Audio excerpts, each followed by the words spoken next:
masih berlaku hukum yang menghormati orang tua, yang memberikan kepada orang tua yang terbesar. Ketika anak laki-laki menikah, istrinya perawannya harus dikasih sama bapaknya. Itu mengerikan.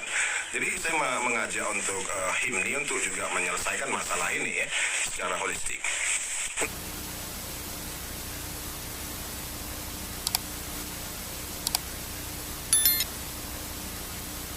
Apa kabar? Ya, luar biasa ya. Perkenalkan, nama saya Konrad Sinaga. Saya mendengarkan hari terakhir ini ada konflik di percucetuan di Pajak Gambir. Ada seorang perempuan penjual sayur bernama Gia, Ibu Gia, itu berkonflik dengan Bapak bermarga Ginting. Kalau nggak salah saya ya, yang mohon maaf masalah marga. Dan kemudian saya mau mengajak setiap pihak, kedua belah pihak, dan pihak ketiga juga, termasuk polisi, termasuk aparat pemerintahan, termasuk Bro Bobi Nasution ya, sama-sama anak Medan kita Bro Bobi ya. Menurut saya ini cuma Bro Bobi yang bisa menyelesaikan masalah ini secara holistik. Saya percaya Bro Bobi bisa menyelesaikan ini secara holistik. Tidak perlu ke Pak Jokowi, nggak perlu. Seperti itu. Biarkan saya bercerita lebih banyak lagi. Si laki-laki ini mengatakan, kamu lagi dasar nias. Orang nias kok seperti itu marahnya. Artinya apa? Artinya kemarahan dia itu bukan hanya waktu itu saja. Seperti itu. Kemarahan itu sudah sejak lama dari masa lalu. Mari kita pelajari tentang konflik antara suku bangsa Nias dengan suku yang lain, etnis lain di Kota Medan, di Sumatera Utara, seperti itu. Dulu ada di Tanah Karo, seorang Nias, anak muda itu sudah dianggap saudara atau apa, atau karyawan seperti itu, dan terpelihara di sana, kemudian membunuh satu rumah, itu Marga Sembiring. Itu pastinya Marga Sembiring, dan mungkin ada banyak lagi cerita seperti itu. Nah, pertanyaannya, maukah Anda berpikir untuk menyelesaikan masalah? Jadi nggak cuma nyalain, nggak cuma ini penjarain tuh si laki-laki, dan si laki-laki juga penjarain tuh si perempuan beli cakar nih. Seperti itu. Tentu bukan ke situ arah pembicaranya. Saya mau mengajak untuk kepada penyelesaian. Saya mau memberikan solusi kepada Anda, dan saya yakin, menurut saya, hanya Bro Bobi Nasution yang bisa menyelesaikan masalah ini. Dan saya percaya Bro Bobi Nasution, ya mungkin Anda nggak mengenal saya, tapi saya sangat kenal dengan Anda, khususnya dari siapa ya, Odi Batubara ya, seperti itu. Odi Batubara, Camat Medan Timur itu sangat kenal dengan saya sering briefing dengan beliau, seperti itu. Nah, saya mau menawarkan sebuah solusi yang saya yakin bisa menyelesaikan masalah ini, khususnya lewat Bro Bobi. Jadi begini, kelakuan orang Nias ini banyak dibicarakan di belakang-belakang orang, di belakang-belakang gosip-gosip di belakang, seperti itu ya, di belakang-belakang. Nah, saya membicarakannya di depan, seperti itu. Saya sekitar 2 jam yang lalu juga teleponan dengan seorang pendeta di Kota Medan yang menceritakan tentang hal yang sama. Saya bilang memang budaya Nias ini juga sangat rentan terhadap masuknya intervensi iblis ya, termasuk tari perang. Dia menari aja udah ada perang gitu, apalagi yang lain gitu. Menari itu kan harusnya indah ya, asik begitu ya, menikmati. Ini tari perang, seperti itu satu. Yang kedua, ibu itu menceritakan ke saya, ternyata di Nias itu masih berlaku hukum yang menghormati orang tua, yang memberikan kepada orang tua yang terbesar. Ketika anak laki-laki menikah, istrinya perawannya harus dikasih sama bapaknya. Itu mengerikan. Jadi saya mengajak untuk HIMNI untuk juga menyelesaikan masalah ini ya secara holistik. Nah, khususnya untuk menyelesaikan masalah ini, saya ingin ceritakan tentang pengalaman saya dengan orang Nias juga. Saya Konrad Sinaga, 2014 yang silam, itu saya adalah wakil ketua Banteng Muda Indonesia BMI Ranting Medan Selayang. Dengan ketua saya adalah Yamitema Tirtajaya Lauli.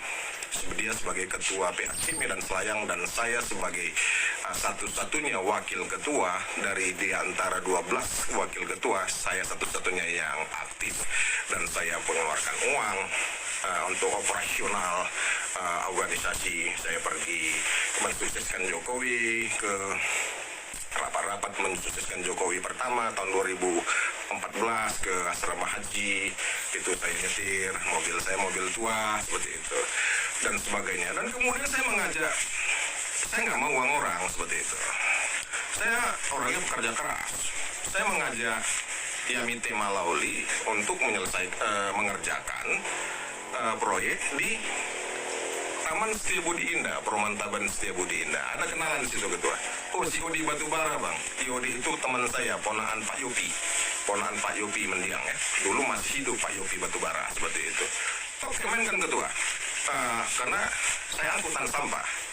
Saya sampai sekarang saya itu pengelola angkutan sampah swasta di Kota Medan. Kemudian kami sering mengadakan rapat dengan Odi Batubara, Yamitema Lauli dan saya. Kami sering 3 orang merapat di restoran-restoran. Nah kemudian seiring waktu Yamitema Lauli punya tanda tangan kontrak dengan Pak Yopi Batubara untuk mengerjakan kebersihan, keamanan dan sebagainya di Tasbi, mengelola kehidupan di Tasbi sehari-hari. Jadi PT Kanijaya milik Pak keluarga Yasona Lauli itu dipakai untuk menyelenggarakan kehidupan di Tasbi. Artinya menyelenggarakan keamanan, angkutan sampah, tukang sapu dan sebagainya. Seperti itu. Jadi kemudian saya berangkat ke Inggris. Nah setelah saya di Inggris ternyata kontrak ini didapat oleh Tema Lauli. 3 minggu saya di Inggris ini, saya kembali ke Medan untuk mengelola angkutan sampah swasta dan akhirnya kami menandatangani, saya dan Yamitema Lauli menandatangani kontrak 5 tahun. Ya, 5 tahun. Jadi saya CB Solusi, Yamitema Lauli dari PT Kanijaya menandatangani kontrak 5 tahun untuk saya mengangkat sampah di Perumahan Tasbi atas nama Kanijaya Sentosa, seperti itu. Nah, setelah 1 tahun, Yamitema Lauli malah membuang saya, memboikot. Dia membajak anggota saya karena dia menginginkan keuntungan saya gitu. Saya pulang dari Inggris, saya rekrut orang-orang yang cocok, saya rekrut, saya kreditkan mobil. Ada kredit mobil ya, seperti itu, dan kredit mobil angkutan sampah swasta L300, begitu. Tapi setelah semua sudah settle, sudah semua berjalan dengan baik, kemudian 1 tahun lebih kurang, itu Yamitema Lauli membajak mereka. Yamitema Lauli menyuruh manajernya waktu itu, lupa saya namanya, orang Tionghoa ya, untuk memanggil anggota saya untuk menandatangani kontrak per bulan dan itu pun sepihak. Jadi anggota saya dibajak, tidak lagi bekerja untuk saya, sehingga saya terbuang dan kerugian saya sampai total minimal 1,4 miliar rupiah tanpa saya bisa bergerak apapun. Karena saya tahu bapaknya adalah seorang Menteri Hukum dan HAM Republik Indonesia. Dan juga saya selain nggak punya kekuatan, kuasa, saya juga nggak punya uang untuk punya waktu juga untuk dan saya juga tidak mengerti untuk menuntut beliau seperti itu. Jadi saya hanya berharap pada Tuhan dan kemudian saya mencoba kepada hukum sosial. Saya mencoba ke Yasona Lauli, Bapak Yasona Lauli, saya tulis di Facebooknya untuk membicarakan kerugian saya, tapi malah Yasona Lauli marah-marah ke saya seperti itu ya, marah-marah ke saya dan kemudian malah Yamitema Lauli melaporkan saya ke unit cybercrime Polda Metro Jaya dan polisi datang ke Kota Medan untuk menjemput saya, padahal saya ada di Inggris.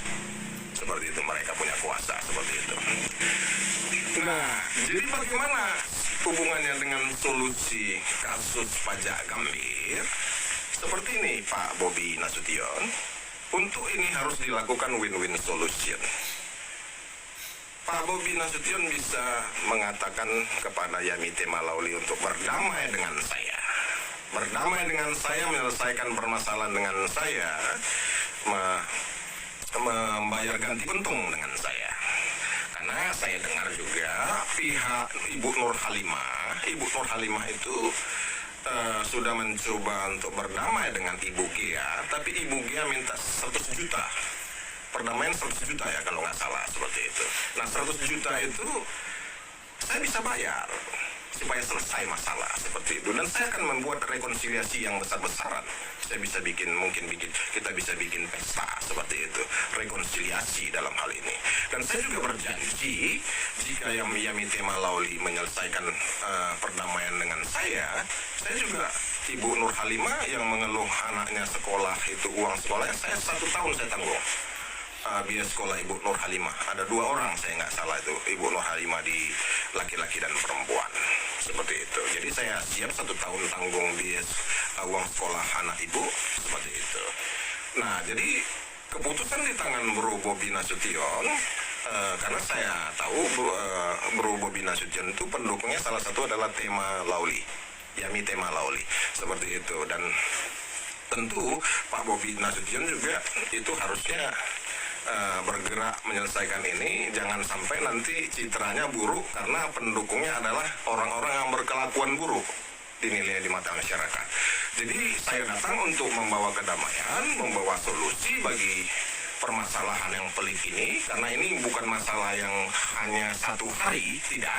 Ini masalahnya sudah berlarut-larut, supaya diselesaikan. Dan saya juga mengajak HIMNI, himpunan organisasi HIMNI, untuk berbuat mengamankan masyarakatnya sendiri seperti itu, dengan cara meninggikan kebenaran bahwasanya ya ketika anggota HIMNI bersalah ya tentu harusnya ditegur juga. Jangan hanya ketika orang lain bersalah dia coba tampil sebagai singa seperti itu. Tidak, kita harus berusaha juga untuk meninggikan kebenaran bahwasanya ketika anggota kita bersalah, termasuk mungkin Yasona Lauli, nggak peduli karena dia harus taat pada hukum ini, hukum sosial seperti itu. Nah begitu. Jadi nggak kita belajar ngomong di belakang lagi seperti itu. Jadi saya membawa solusi, saya menunggu konfirmasinya Pak Bobi Nasution dan Ibu Nur Halimah dan teman-teman dan juga Ibu Gea juga boleh mendesak Yamite Malauli untuk menyelesaikan ini, bahkan bisa mendesak Yasona Lauli untuk mendesak anaknya menyelesaikan masalahnya dengan saya, supaya saya bisa bantu kalian untuk berdamai. 100 juta saya berikan kepada Ibu Gea untuk ya katakanlah untuk mengobati luka-luka di hatinya, luka-luka jiwa. 100 juta itu bisa mengobati. Nah Ibu Nur Halimah juga bisa suaminya kembali dan berdamai, dan uang sekolah anaknya 1 tahun untuk 2 orang itu bisa saya tangguh lagi dari uang perdamaian kami. Demikian yang bisa saya bantu untuk kemajuan Kota Medan dari Inggris Raya, dari benua Eropa. Saya kontrak Sinaga hari ini, hari Senin tanggal 21 Oktober 2021. Oras Kota Medan, jayalah kotaku.